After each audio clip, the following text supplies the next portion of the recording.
ان کی بیٹیاں بڑی ہو رہی ہیں، ان کی عمریں گزر رہی ہیں، کہ وہ پھر سر جھکا کر ایسی سب ذلیل اور غیر اسلامی شرطوں کو قبول کر لیتے ہیں، لیکن نہیں جانتے کہ یہ ایک قسم کی بلیک میل ہے جو پھر کبھی بھی ان کی بیٹی کا پیچھا نہیں چھوڑتی۔ ہمیشہ یہ کمینی نظریں، یہ ذلیل نگاہیں مزید اور مزید کا مطالبہ کرتی چلی جاتی ہیں، اور اس بیٹی کو مجبور کیا جاتا ہے کہ اچھا فلاں چیز بھی گھر سے لا کے دو، فلاں بات بھی اپنے ماں باپ سے لے کے دو۔ ایسے لوگ احمدی نہیں ہیں، ان کو وہم ہے کہ وہ احمدی ہیں۔ اگر ان کو اخراج جماعت کی سزا نہ بھی دی جائے تو خدا کی تقدیر ان کو جماعت احمدی اور اسلام سے خارج کر چکی ہے۔ ایسی شکایتیں آتی ہی رہتی ہیں کہ ایک عورت اب کسی لڑکی کو دیکھنے گئی کہ میں اپنے لڑکے کے لیے ایک خوبصورت سی بہو لانا چاہتی ہوں، نیک سیرت، نیک فطرت ہو، ساری خوبیاں ہوں۔ دیکھا اور خوشنودی کا اظہار کیا اور کہا کہ ہاں ہمیں منظور ہے، اب یہ بتاؤ کہ اس کے ساتھ موٹر آئے گی تو کون سی آئے گی، گھر دو گے یا نہیں دو گے، کون سی جائیداد اس کے نام لکھو گے، اور کیا کیا مزید جہیز اس کے ساتھ آنے والا ہے۔ اس کے لیے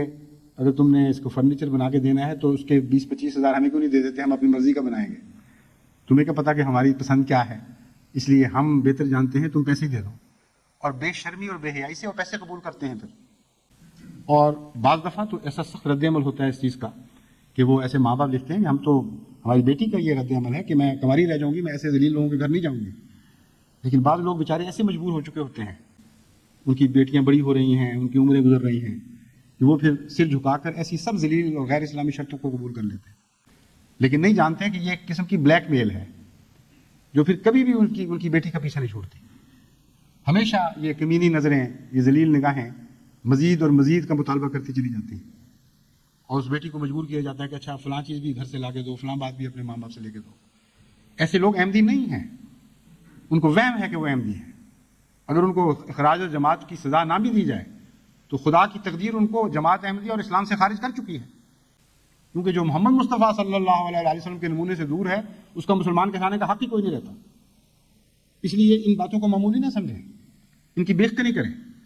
اور اگر قطعی طور پر ثابت ہو کہ ایسا واقعہ ہوا ہے تو ان کو ظاہری طور پر بھی جماعت سے خارج کر دینا چاہیے، کیونکہ اب مزید ہم اس گند کو ساتھ لے کر آگے نہیں بڑھ سکتے۔ اس کے نتیجے میں پھر ہر قسم کی بدخلقی پیدا ہوتی ہے۔ ایسے ہی لوگ ہیں جو پھر آگے اپنی بیویوں سے ذلیل سلوک کرتے ہیں، پھر آخر ان کی بیویوں کی شرمیں بھی ٹوٹتی ہیں، ان کی بھی زبانیں کھلتی ہیں، پھر اگلی نسل کے بچے ہمارے برباد ہوتے ہیں۔ اتنا بڑا نقصان کیسے جماعت برداشت کر سکتی ہے؟ اس لیے تمام عمراء اس بات پر نگران ہو جائیں کہ اگر آئندہ کہیں اس قسم کی بدتمیزیاں ہوں اور بدخلقیاں ہوں،